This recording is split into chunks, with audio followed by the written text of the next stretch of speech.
Robinson R44 now departing is a little different than the other aircraft here in that most of the aircraft are gas turbine powered. It is powered by a reciprocating engine, which is an engine like you have in your car or motorcycle.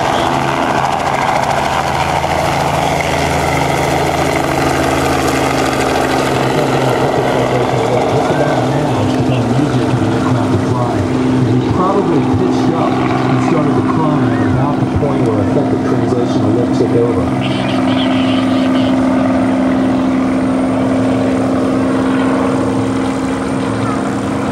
You know how the whole helicopter is really hanging from that main mast.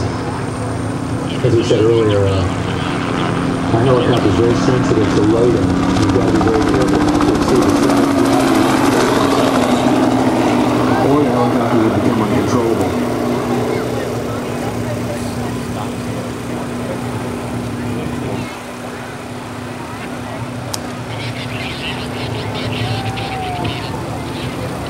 People often ask how fast a helicopter goes. Now, of course, a helicopter wasn't designed really to go fast. It was designed to hover. It was designed to be able to fly slowly. But here's why a helicopter can't go really fast. And first of all, you've got to ignore all that Airwolf stuff from the 70s. A helicopter with a single main rotor system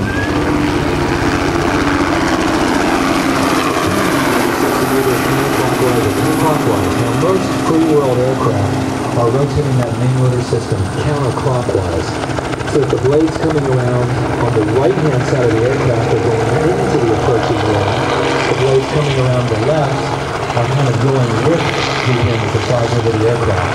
So those blades coming around into the wind on the right, as the helicopter moves forward through the air mass, are more and more efficient because of the increased relative wind. So we're able to produce more and more lift on the right-hand side. Now the left-hand side of the aircraft is having to work harder and harder to produce the same amount of lift. Eventually, as that aircraft is flying between 100 knots and maybe 220 knots, the aircraft's rotor system can no longer compensate between the high lift side, the advancing side, and the low lift side, the retreating side, and that retreating side is going to aerodynamically start to stall. At that point in time, the helicopter is probably going to pitch up and then nose under.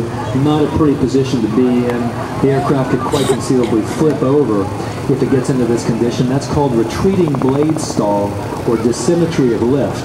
And that's why a helicopter can only go so fast. Now, there are ways to get around that. If we were to put two rotor systems, one on top of the other, going opposite directions, they would counteract each other, and we could go even faster. Systems like that, I believe, have gone about 350 miles an hour. But again, helicopters need to go slow, really.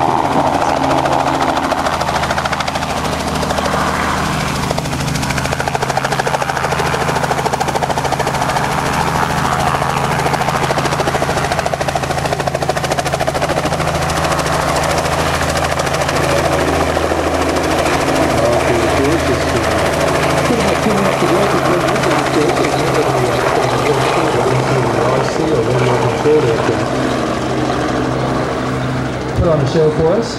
You'll want to get in nice and close to see them. They are rather small, but they're just absolutely amazing. Dave, did you hear that? Why the Chinook is actually faster than it's the fastest helicopter, including at least yeah.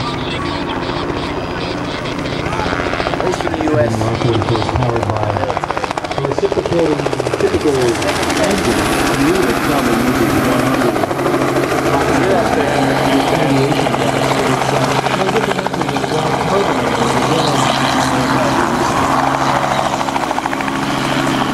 A little bit heavier as far as the power it produces for weight from the gas turbine engines.